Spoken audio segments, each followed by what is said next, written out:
नमस्कार दोस्तों, आप सभी का इस वीडियो में स्वागत है।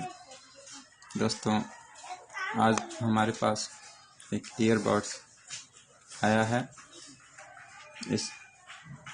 जिसका चार्जिंग जैक ख़राब हो चुका है, चार्जिंग नहीं हो पा रहा है।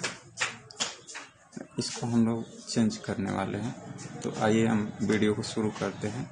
कृपया वीडियो को पूरा आप ध्यान से देखें, like share and subscribe channel को ज़रूर करें।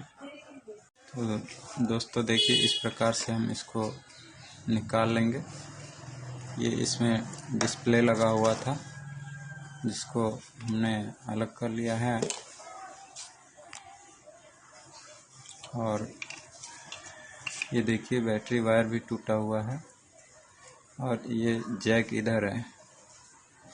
तो जैक को हम लोग निकालेंगे सोल्डिंग आयरन। इसको हम लोग एसएमडी की मदद से निकालेंगे जैक। तो आइए निकालते हैं।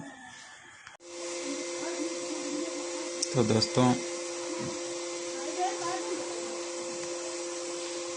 देखिए, हमने ये एसएमडी से हमने जैक को अलग कर दिया है।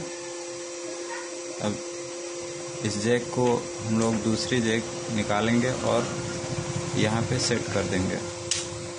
तो आइए सेट करते हैं।